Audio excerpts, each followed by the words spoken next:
금요 독서 토론을 시작하겠습니다. 토론에 공 원장님 맨 먼저 올리셨더라고요.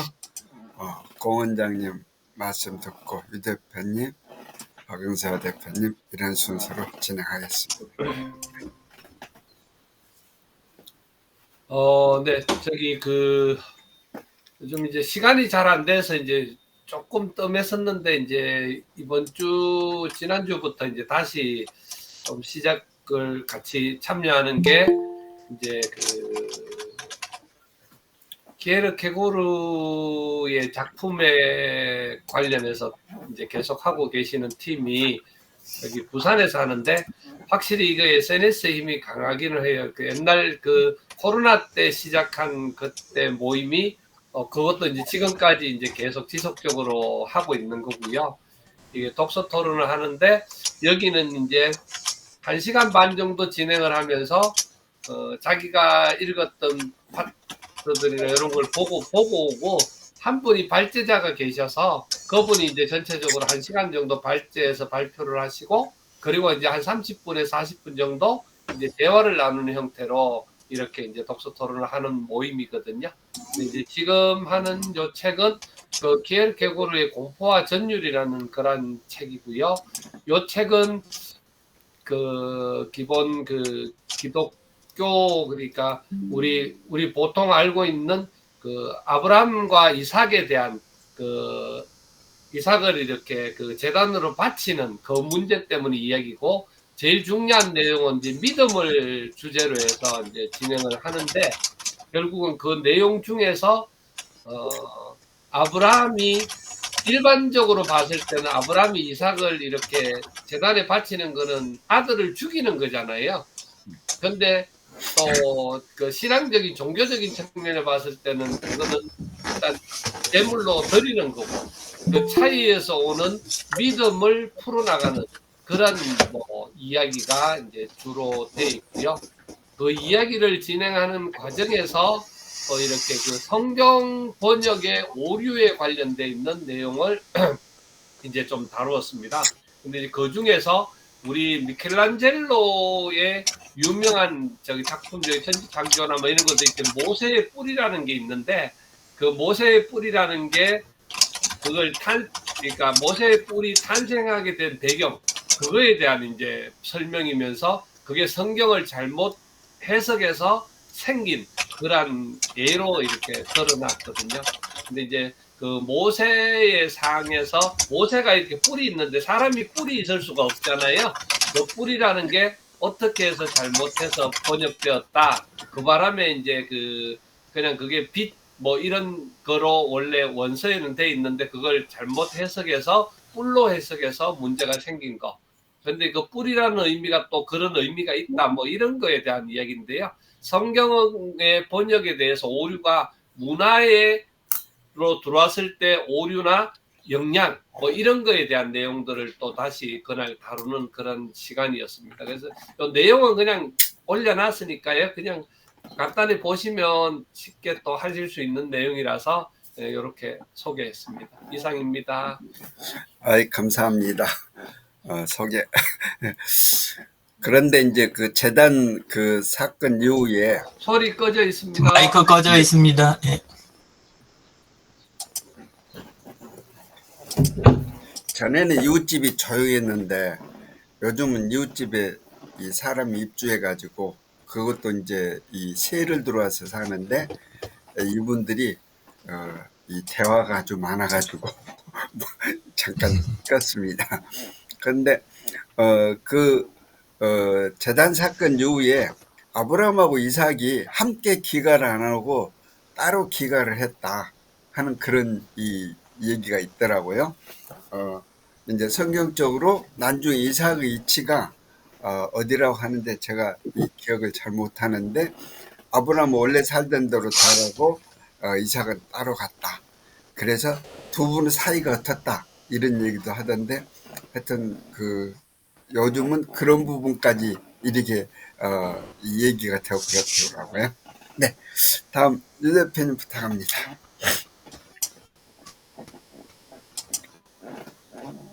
제가 읽은 거는 공공기관 홍보실무론 예, 그쪽입니다. 이제 그 다음 주에 그 충남 공무원교육원 이제 강의가 있거든요. 홍보 관련해서. 예, 그래서 이제 한 15년째 지금 하고 있는 쪽인데, 근데 이제 계속 갈 때마다 교환을 보완을 하다 보니까 미리 많이 읽지는 않는데 이제 좀 가까워지면 다시 이렇게 조금씩 새로 나온 책들 둘러보고 예, 그런 게 좀 있습니다. 그것 중에 한 권이어가지고 예, 봤는데 요 책 쓰신 분은 배한진님이라고 페이스북 검색하시면 나와요. 예, 요 분이신데 이제 여러 군데 기자 생활하시고 예, 그랬던 분이어가지고 예, 이렇게 되고 이제 책 내용에 대한 거를 조금 이야기를 하면 예, 홍보 자체에 대해서 조금 오해가 있는 부분 그런 부분을 먼저 언급을 조금 하고 넘어가는 게 있어요.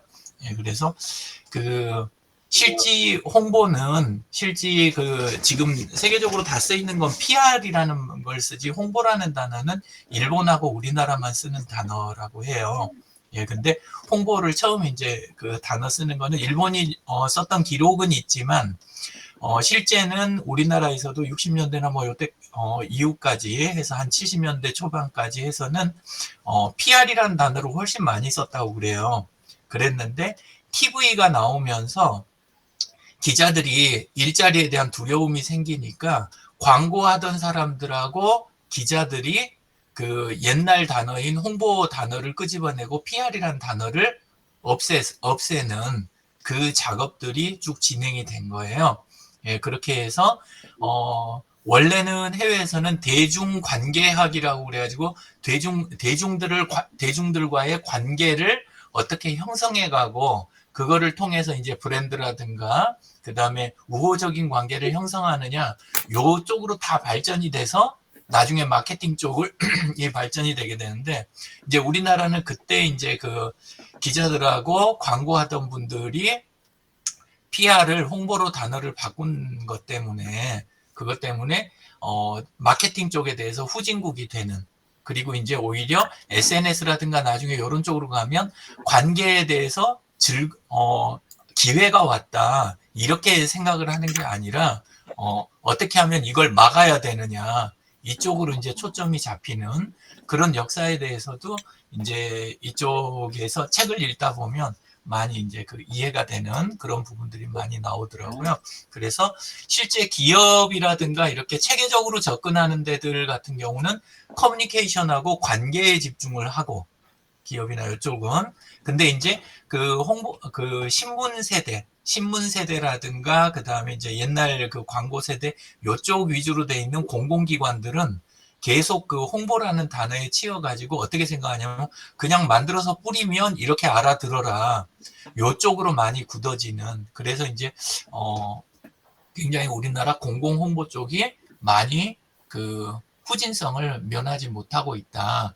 이런 면들이 많이 느껴지더라고요. 그리고 이제 책에서는 그러면서도 이분이 기자 출신이셔서 그런지 그냥 기존 그 홍보 쪽 관련된 것들을 많이 가져다 좀 쓰시는 그것도 있는데 그래도 앞에다 세우는 부분은 보면은 홍보는 연애다 이렇게 해서 관계 쪽으로 다시 되돌리려고 좀 책에서는 노력하는 그런 흔적들이 보이더라고요. 그래서 SSPCI 모델이라고 해가지고 홍보 단계에 대한 이야기 요게 이제 조금 안에서 이야기가 다시 되는데 제일 하급이 그러니까 아무것도 안 하는 단계가 침묵의 단계 PR에서 침묵의 단계고 그 단계가 이제 지내면 살짝 보여주는 거 내 이제 상황이라든가 이런 것들을 그 대신 주로 PR에는 마케팅에서는 조금 달라지는 부분이 있는데 PR에서는 이제 좋은 것만 좀 보여주려고 노력하는 그러니까 그렇지 않은 부분을 활용하는 부분에 대해서는 좀 아직은 약한 모습 그리고 이제 그 다음 단계가 설득의 단계 그 다음에 이 관계라든가 커뮤니케이션을 어느 정도 이제 체계를 잡고 컨트롤을 하는 쪽 그리고 이제 마지막에는 대중과 이쪽 그 기관이나 기업이 내가 하고자 하는 그 브랜드와 일체화를 시켜가는 관계. 그래서 이제 이 PR 쪽 해외에서는 이 부분이 계속 발전을 해가지고 관계학 쪽으로 해서 마케팅 쪽이 엄청나게 발전을 했는데 일본하고 우리나라만 지금 굉장히 뒤처져 있다. 예, 그런 이야기입니다. 그리고 이제 홍보 단계 연속성 부분 이것들을 쭉 단계별로 이어서 이렇게 나가줘야 된다라는 부분하고 그 다음에 미디어 쪽이 그렇게 생각만큼 단순하지 않다. 굉장히 이게 다채롭게 가는데 근데 미디어를 자꾸 그 기존 홍보 쪽 이렇게 하는 쪽들 업체들은 어디로 이걸 압축을 많이 하려고 했냐면 요즘은 이제 그렇지 않은데 근데 거기서는 자꾸 유료 매체 그러니까 실제는 홍보 홍보 쪽을 부르짖는 곳들이 전부 다 광고 출신들이었던 거예요. 그래서 기존 옛날 매체들 신문, 방송 이쪽을 크게 보이게 하고 막상 새로운 미디어들 이렇게 쓸 수 있는 쪽이라든가 이런 쪽들은 위축해서 했는데 실제는 그렇지 않다. 지금 그 영향력이나 이런 거는 개인들이 항상 스마트폰을 쥐고 있고 컴퓨터 앞에 앉아 있기 때문에 그래서 원두미디어 쪽이 영향력이 제일 크고 이쪽이 그리고 소셜 미디어 채널들 그거에 더해서 그 다음에 PR을 위한 나머지 작업들 뭐 이렇게 하고 일방적으로 정보를 전달하는 쪽은 굉장히 영향력이 지금 줄어든 상태다. 이런 이야기들을 이제 안에서 다루더라고요. 그렇게 하고 그 와중에 이제 조금 업무에 대한 부분 뭐 이런 부분 굉장히 집중을 많이 해야 된다. 업무에 대해서 많이 알수록 그리고 업무를 잘 알수록 PR이 쉬워진다라는 부분 그리고 요거는 이제 조금 트리플 미디어 보통 요거는 이제 크기를 똑같이 해놔가지고 아까 그거를 일부러 보여드린 거예요.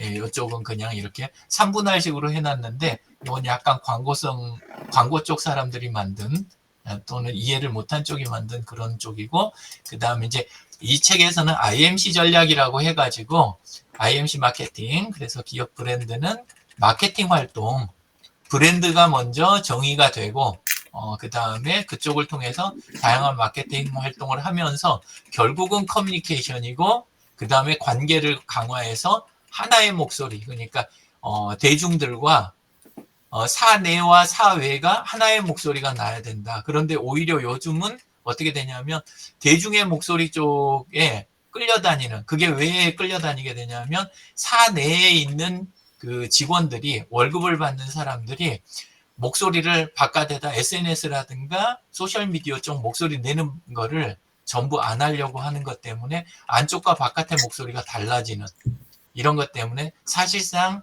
우리나라의 PR은 실패한 면이 굉장히 많다. 공공기관은 특히 더 그렇다. 왜냐하면 공무원들이 SNS를 우리나라만큼 안 하는 데가 없대요. 그냥 아예 안 한다고. 예. 또 하더라도 서로 숨기고 하는 그런 수준이라고 그렇게 하더라고요. 그래서 그거 보면서 많이 느껴졌고 그 다음에 이제 이걸 진행하는 단계 예시 같은 거 이런 거를 입소문 쪽으로 이렇게 해가지고 그 시작할 때도 항상 초기 계획부터 해서 컨텐츠나 미디어 그 다음에 캠페인 이러는데 요건 약간 그 홍보 위주로 예, PR이 아니라 예, 이렇게 생성이 된 그런 내용이었습니다. 그리고 뭐 그냥 요약 부분 그냥 넘어가면 제일 이제 여기 이 책에서 강조하는 부분은 자꾸 아이템 자체가 흔한 거고 그리고 그거를 흔한 방법으로 그냥 홍보하려고 하면 그러니까 어떻게 하냐면 사람이 빠지고 커뮤니케이션을 안 하려고 하고 관계 형성을 안 하려고 하다 보면 그냥 자꾸 흔한 방법만 찾게 된다는 거죠. 근데 그렇게 되면 결국은 홍보는 실패한다. 예. 왜냐하면 관계 형성이 안 되니까. 그래서 제일 많이 이제 찝는 부분이 홈페이지라든가 온라인에 들어가면 대기업이고 그 다음에 공무원이고 이름이나 얼굴이 전혀 안 드러나는 거예요. 그러니까 담당자가 얼굴을 안 드러내고 이름이 없는데 어떻게 지역 시민들이라든가 도민들하고 관계 형성이 될 수 있겠느냐. 불가능하다. 그냥 컨텐츠 이거 내보내고 우리 의도한 대로 따라와라 할 정도로 그렇게 이제 그 우매한 수준이 아니라는 거. 예, 요 부분이고 그래서 바깥에서 지금 세상이 돌아가는 거를 관리자하고 홍보 실무자들이 좀 더 알아야 된다. 그리고 우리 단계가 아까 그 SS 쪽 이야기 5단계 이야기 드렸는데 근데 그 본인의 단계들 우리 기관의 단계를 정확하게 파악을 해야 된다. 그리고 업무를 종합적으로 모르는 상태에서 정보가 없는 상태에서 외부에다 맡기기만 하면 그러면 전체적으로 결국 PR이 성공하기가 굉장히 어려워진다. 예, 그 이야기. 그리고 특정 매체에 집중하지 말고 칸막이 없애라는 말도 사실은 직접 참여를 해라는 이야기가 SNS라든가 그 다음에 소셜 미디어 쪽에 예, 근데 굉장히 어려운 이야기인 것 같긴 해요. 예, 그래서 그런 쪽하고 이제 활용 그 다음에 그쪽 특정 부서나 특정 담당만 하는 게 아니라 전체가 함께 참여할 수 있어야 된다. 이런 이야기. 예, 옳은 이야기인데 근데 이제 가서 하게 되면 이제 요대로 이야기 전달하면 이제 또 잘 거예요. 그래서 이제 적절하게 이거 조절해 가면서 이거 해야 되니까 예, 그래서 고민이긴 합니다. 여전히. 예. 자, 이상입니다. 예. 감사합니다. 요즘 방송 장악한다고 자꾸 이 원장 교체하고 하던데 그런 면에서 홍보를 제대로 하도록 이렇게 가이드가 됐으면 좋겠습니다. PR이 아니고 예, 여전히 홍보의 관점에서 예, 널리 알리는 거 요거에만 지금 집중했는데 예, 아쉽죠. 예. 다음 박은서 대표님 부탁합니다.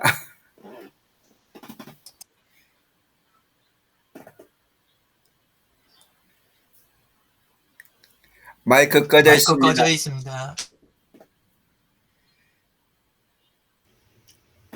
네, 저는 어제 저녁하고 아침하고 책 페이지가 얇아가서 좋은 책이 아낌없이 주는 나무라 그래서 미국의 쉘 실버스타인이 지었다고 얘기를 하더라고 작가이고요. 이 책을 읽게 된 동기는 일단 책이 얇습니다. 그리고 표지가 초록색이라서 좋아서 제가 하나 골라서 읽었고요.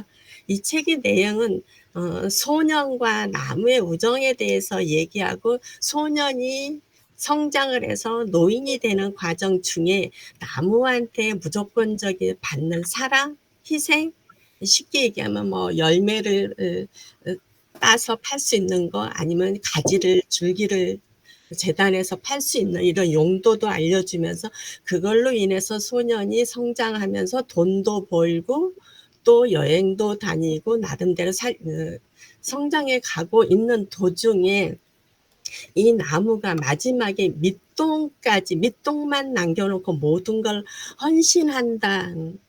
이런 내용인데요. 제가 이제 이 책을 읽으면서 이 소년이 노인까지 되는 과정에서 욕심도 좀 있구나 이런 내용도 좀 보고요.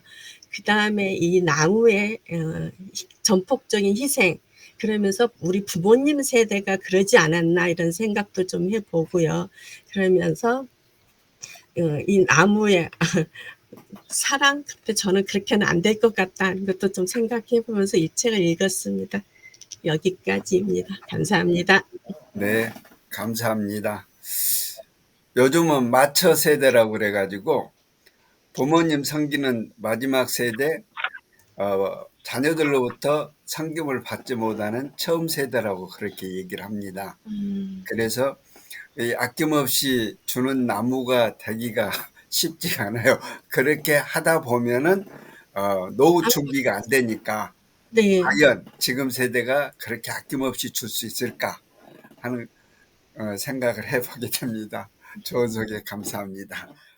그 책에 대한 해석이 예. 그 밖에 나와 있는 건 좀 다르더라고요. 그러니까 예, 제일 인상적이었던 거는 나무는 준다고 한 적이 없다.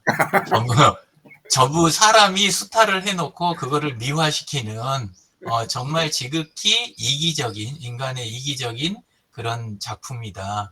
예.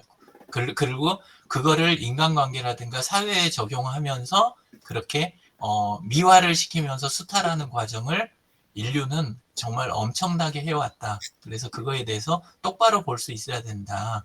예. 그런 그게 굉장히 인상적으로 독후감이 그게 남습니다. 감사합니다. 강진남 대표님 부탁드립니다. 네, 반갑습니다. 저는 유영진 대표님께 먼저 한 가지 궁금한데 여쭤봐도 될까요? 아까 그 PR가 그 광고? 근데 PR은 그 서양 쪽에서 하고 홍보는 이렇게 아시아 쪽에서 그 한문이 아닌가요? 혹시 한번 여쭤보는 거예요. 그래서 약간의 그 반응이 또 그 전달하는 매체에서 조금 다르지 않았을까라는 생각을 해보는데 그렇진 않을까요? 아까 그 과정 설명을 다 드렸는데, 원래 홍보라는 아, 단어 쓰인 거는 일제시대 때 일본이 조금 잠깐 썼던 적이 있는데 없어졌던 단어예요. 그리고 실제로 PR이라는 단어를 더 오랫동안 우리나라가 써왔어요. 계속 써왔었는데, 근데 이제 TV 나오는 시기, 그러면서 이제 신문이 밀리고 기자들이 이렇게 불안해하던 그 시기, 요런 시기들에 그 광고하던 분들하고 그 다음에 기자하던 분들이 옛날 자료를 뒤져가지고 일부러 홍보를 하는 단어를 꺼내가지고 PR이란 단어를 지운 거예요. 대중들 머릿속에서. 예. 그렇게 해가지고, 대중 관계 쪽으로 해가지고 하는 거는 자기들 분야가 아니니까 광고하고 기사 써갖고 할 수 있던 쪽, 요쪽으로 다시 돌리느라고 단어를 바꾼, 그게 이제 정설입니다. 그렇게 된 거지. 그냥 단지 PR은 어떻게 바꿔도 홍보로 이 단어가 그 해석될 수 있는 단어가 원래 아니라는 거죠. 예.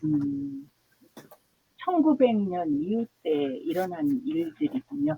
그리고 며칠 전에 제가 색채 테라픽이라는 그 국가에서 지원해주는 교육이 있어서 신청을 해서 저번 주 목요일 날 갔습니다. 그랬더니 그 장소가 그 용인에, 제가 용인에 살고 있는데 용인의 작은 도서관 안에서 그 교육을 하더라고요. 그래서 그 안에를 그 교육장이니까 들어가서 보았더니 어느 목사님이 그 교회를 운영하면서 그 교회를 하시는 그 일주일에 한 번이니까 그 외의 시간을 강의실을 렌탈을 해주는 것 같아요. 그리고 책도 팔고 책도 읽을 수 있는 공간이 있고 카페도 있고 그래서 들어가자마자 아 책을 한번 사야 되겠다 해가지고 이렇게 둘러봤더니 그 결혼, 혼례, 혼인 이런 거에 대한 책이 있어서 그 책을 샀는데 아 그럼 이 책을 빨리 읽고 이거를 해야 되겠다라고 생각을 했었습니다. 근데 그게 다 읽지 않아서 그건 다음에 하고 오늘은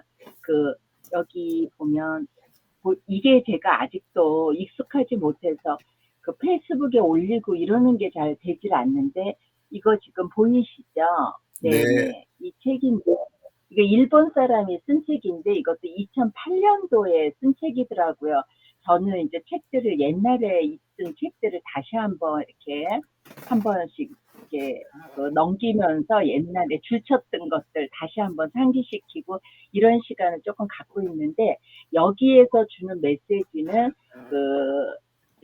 함께 있으면 마음이 이렇게 편안해지는 사람이 꼭 상대를 말하는 게 아니라 자기를 이야기를 하는 건데 자기 삶의 속도가 줄여라. 그래야 보이는 것도 많고 그리고 걷는 속도에 남들이 걷는 속도에 동요하지 말고 그냥 자기의 속도에 맞춰서 건너라면 그 자기가 다른 사람들한테 그 편안해지는 사람으로서 그 보여줄 수가 있다라는 건데 이 책에서 내용은 굉장히 쉽게 나열이 됐기 때문에 여기서 말하지 않아도 선생님들 여기 계시는 모든 분들이 그냥 일상에 일어나서 내가 주변에 편안한 사람에 대한 내용들을 주로 썼는데 이 책의 처음부터 끝에 마지막까지 하는 말이 자기 삶의 속도를 자기에 맞춰서 그 속도를 늦춰라. 이제 그렇게 이야기를 한 겁니다. 이상입니다. 이 책인데. 핸드북으로 최근에는 제가 요거 책을 차에 놓고 다니면서 운전하다가 쉴 때 이렇게 차가 쓰면 한번 이렇게 좀 큰 제목만 보곤 하는데 왜냐하면 요즘에 막 무겁고 어려운 거를 들으면 잘 이해도 잘 안 되고 오랫동안 사고를 해야 된다는 게 나이가 이제 60대 후반이 되니까 그게 그렇게 이렇게 쉬운 책들이 그냥 한 번 정도 거듭 한번 다시 한번 되새김하는 그런 시간을 갖고 있습니다. 네, 그리고 아까 우리 공원장님께서 그 했던 그 내용도 너무 공포와 전율 잘 모르지만 이 책 한번 봐야 되겠다라는 생각이 한번 들었습니다. 감사합니다. 네. 감사합니다. 삶의 속도를 늦춰라. 그 말씀이 딱 네. 들어오네요. 이 네. 젊은 사람들은 아마 그런 부분이 좀 안 달 것 같지만 요즘 너무 그 삶의 속도를 조정을 잘 못하는 생각을 해봅니다. 감사합니다. 아, 근데 진재근 선생님 삶의 속도를 줄이는 건 제 생각에는 네, 젊었을 땐 삶의 속도를 줄이면 안 될 것 같아요. 왜냐면 예, 저희도 어렸을 때 치열하게 살았듯이 그들은 그렇게 치열하게 사는 게 삶의 속도를 맞추는 거고, 이제 네, 저처럼 나이가 많은 사람들은 약간의 남들에게 보여줄 때도 좀 편안하게 보여야 되지 않을까 해서 자기의 속도를 줄여라 이런 메시지인 것 같아요. 네. 제 생각에는. 네. 나이에 오늘 따라서 참여 속도는 다르다. 네. 감사합니다. 네. 다음 백연희 대표님 부탁드릴까요? 안녕하세요. 네, 제가 조금 늦었습니다. 네, 아닙니다. 네, 저는 책을 요즘에 진짜 책 볼 시간도 없지만 우리 유 대표님께서 한 줄이라도 읽고 한번 발표를 좀 해보십시오. 그래서 진짜 정말 한 줄 읽었습니다. 네, 근데 지금 소개하고 싶은 글은요, 지난달에 제 친구가 책을 냈어요. 그 제목은 아무튼 제주라는 책. 이런 책이거든요. 아무튼 제주라는 책, 이 작가는 엄봉해라고 서정시학이라고 수필 부분에서 2011년도에 등단을 했어요. 그래서 모임에 가니까 이 책을 친구들한테 나눠주시더라고요. 네, 여기 이걸 잠깐 이제 읽었는데 앞에만 좀 읽었습니다. 네, 이 친구가 하는 소리가 결단을 내릴 때는 단순하게 생각하는 것이 첫째라는 거. 근데 그 말에 참 공감이 갔습니다. 그리고 그 주변의 것들을 하나씩 내려놓기 시작을 하고 있대요.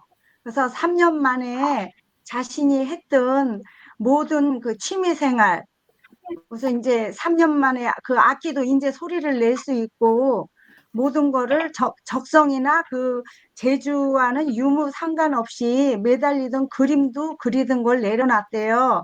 그리고 이 모든 취미 생활을 자기 자유와 맞바꿨다는 이야기로 엮어나가더라고요. 근데 가진 게 너무 많으면 모두를 그 자리에 두고 시 떠날 수가 없다는 말에 저는 굉장히 공감이 갔습니다. 많은 걸 누리고 있고 가지고 있으면 시 떠날 수가 없다는 그 말. 네. 그래서 거기까지 지금 읽고 있는데 계속 진행형으로 읽겠습니다. 이상입니다. 감사합니다.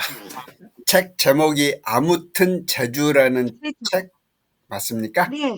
네. 이 친구가 이렇게 한 달 살이로 이제 한 달 살이로 지난번에는 땅을 가지고 농장 같은 걸 하나 사고 싶다 그래서 저하고 땅도 보러 다녔거든요. 근데 그런 거보다는 더 좋은 게 있대. 그래서 뭐냐 그러니까 그런 거 살 필요가 없이 한 달 살이, 두 달 살이로 이렇게 동남아로서부터 제주까지 지금 이제 전국을 이렇게 한 달 살이로 다니고 있습니다.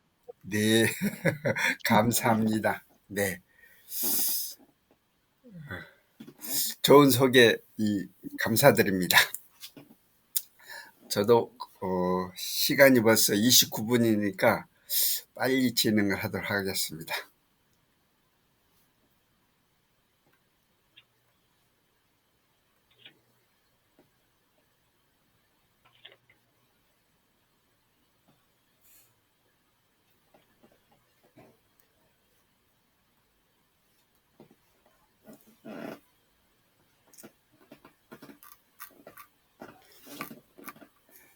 저는 이 발이대기라고 하는 책을 봤습니다. 이 책은 이 중학교 교과서에 실려 있었다는데 한 10여 년 전에 이제 바뀐 것 같습니다. 이 황석영 작가가 이 발이대기라는 걸 썼는데 어린 나이에 탈북한 소녀 발이의 이제 순환사 얘기거든요. 황석영 작가가 이 책을 2007년에 초판을 냈는데 집필 직전인 2006년에 한 달을 북한과 중국 국경에서 취재를 하고 이후 런던에 체류하면서 자료를 수집을 해가지고 이 책을 썼다고 합니다. 바리는 북한 청진에서 대학을 다니는 아버지가 할머니가 데려온 엄마와 결혼하면서 태어난 7번째 딸인데 계속 딸을 낳으니까 이 아빠가 매번 분노를 표출했죠. 그러니까 7번째는 엄마가 갖다 버렸어요. 근데 그 아이를 풍산께 흰둥이가 가서 데리고 왔어요. 그래가지고 그걸 찾아와서 다시 가족으로 데려왔는데 그러니까 이 할머니가 이 아이 이름을 바리라고 지었어요. 바리가 버린 아이라는 얘기거든요. 그래서 이제 이 아버지는 북한에서 꽤 높은 지위에 있었는데 바리 외삼촌이 당에 큰 손을 입히면서부터 상황이 바뀌게 됐죠. 그래서 바리의 가족이 모두 뿔뿔이 흩어져 가지고 바리는 중국으로 미리귀국해서 거기에서 이제 살게 되죠. 그때 할머니하고 그 흰둥이 새끼인 칠성이가 함께 이 중국에 가서 살게 됩니다. 근데 중국에서 이 정착을 못하게 되고 나중에 영국으로 밀항을 하게 됩니다. 그래서 영국에서 여기 이제 소설에 이제 여러 가지 국제적인 사건을 많이 언급을 하게 되죠. 예를 들면 9.11 미국의 사건이라든지 또는 이 영국의 이제 지하철 테러, 또 미국 주도의 시리아나 아랍 전쟁 같은 거, 이런 것들이 전부 이제 거기에 등장을 하거든요. 그리고 맨 나중에는 이 바리가 거기서 파키스탄 남자하고 결혼을 하거든요.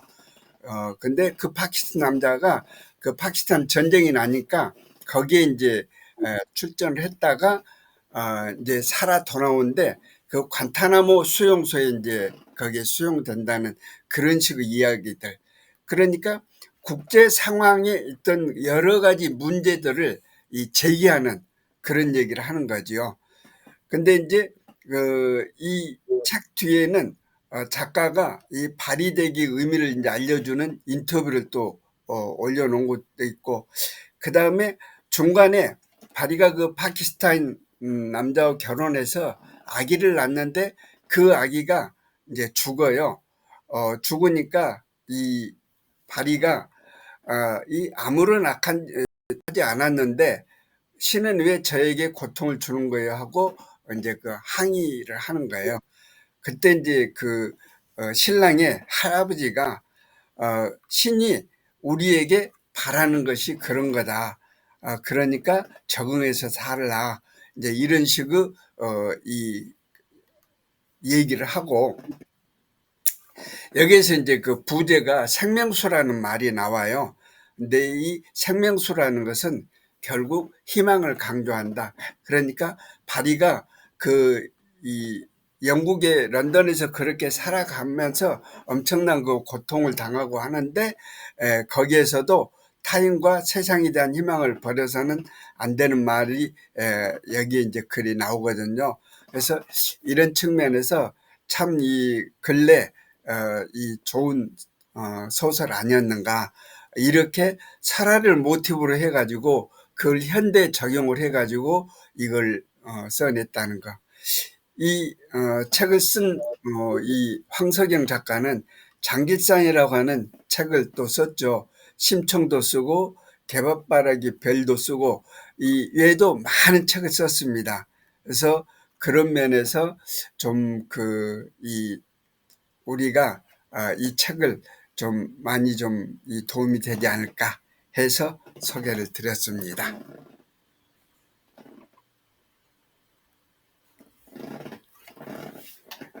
네. 오늘 또 이제 35분 됐습니다.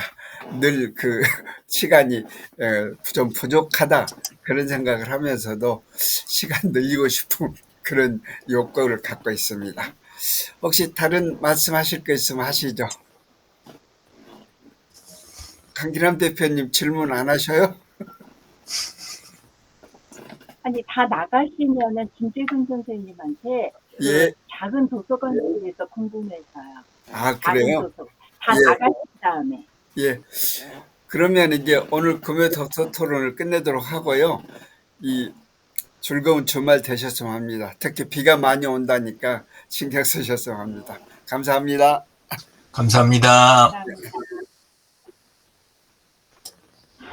진재근 선생님, 네. 그 작은 도서관이 선생님은 자주 다니시잖아요. 네, 네. 근데 작은 도서관은 어떤 공간 정도가 있어야 되고 국가에서 어떤 지원을 혹시 해줘서 그러면 작은 도서관을 하고 싶으면 어떻게 할 수 있나? 왜냐면 책들이 워낙 많으니까 네. 제가 이제 책들을 어린이 책도 그렇고 많이 모아두거든요. 네, 파주에 예. 보면 네. 출판단지 가까이에 저희 그 두리모아 본사가 있어요. 예, 근데 예. 그 두리모아 본사가 주로 그 이제 다른 법인 회사들이 이렇게 그 입주되어 있는데 그게 네. 사실 회사로 그렇게 건물이 크게 올라져 있는 게 아니라 평수는 조금 넓지만 네. 공장형으로 되어 있지만 공장형 60평씩 만들어져 있는 거 있잖아요. 예. 그런 것들 안에 이제 회사들이 들어있고 이래요. 그래서 예. 그 공간에도 가능한가? 뭐 이래가지고 예. 그 목사님한테는 안 물어봤는데 예. 그 안에 카페 있는 분한테 여쭤봤더니 지리적인 것은 아무 상관이 없어요. 뭐 이렇게 무슨 요건만 맞으면 돼요. 그래서 예. 요건? 그러면 우리 선생님이 잘 아시니까 한번 물어보고 이게 요건이 어렵지 않으면 선생님 같은 분들도 하시면 참 좋겠다. 왜냐하면 책이 늘 같이 있는 공간이면 네. 괜찮겠다 이런 생각이 드는데요. 그래서 네. 한번 여쭤. 예. 그 설립 요건은 제가 방금 검색했거든요. 한번 네. 예, 그걸 같이 보겠습니다. 아, 이 작은 도서관 설립하면은 이제 평수가 필요하거든요. 근데 네. 평수가 많은 게 아니고 10평이에요. 네. 그리고 이제 PC 한 대는 또 있어야 돼요. 네. 그러니까 건물이 33평방미터니까 10평이잖아요. 네. 그다음에 네. 이제 이 통신 시설은 있어야 되고 그다음에 서적은 1000권 이상. 네. 참고. 네. 그리고 전에는 열람석이 있었는데 그게 빠졌다고 하더라고요. 네. 예, 그러니까 지금 방금 말씀드린 대로 10평 이상의 면적에 PC 또 전화 같은 거 그건 기본으로 있고 서적 1000권 이상만 있으면 되는 거기 때문에 별로 그렇게 어려운 게 없습니다. 근데 그런데 어려운 게 없는데 뭐를 지원해주고 여기서 그러면 그 사람들이 카페도 운영하고 책도 팔더라고요, 선생님. 네, 그건 이제 부수적인 거고요. 네. 책 팔려면 이제 또 책 파는 뭐 사업자 등록증을 가진다든지 이렇게 네. 하죠. 네, 그러니까 카페는 카페. 네. 예. 그래서 이 방금 말씀드린 대로 그 작은 도서관만 설립한다. 그러면은 10평 면적에 이 1000권 이상 거. 리스트 만들고 그다음에 PC 한 대와 전화 한 대 이렇게만 있으면 되죠. 근데 그러면 무료로 와서 사람들이 무료로 와서 책을 보는 건가요? 예. 책을. 그러면 국가에서 뭘 지원해줘요? 예. 근데 이제 국가에서 이제 지원하는 게 기대를 안 하는 게 좋습니다. 1년에 제가 다니는 이 한국 민들레 도서관은 300 내지 500만 원 정도의 그 지원금이 있긴 해요. 네. 그런데 모두한테 그런지는 잘 모르겠고요. 네. 그래서 적은 돈을 지원받는데 그것도 이제 나중에 이제 사용 보고를 또 하겠죠.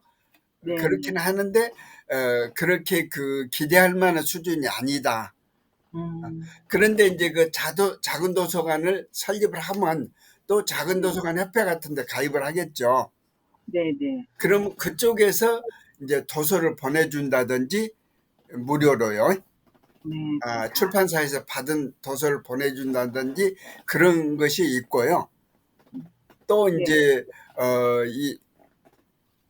그 출판사에서 네.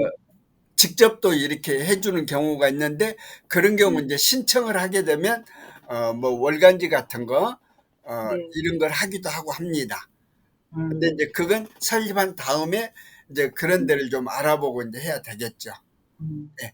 그래서 실제 그 도서관 설립은 어렵지 않은데 이 외부의 도움을 받아서 하는 것은 본인의 능력이 되는 거죠.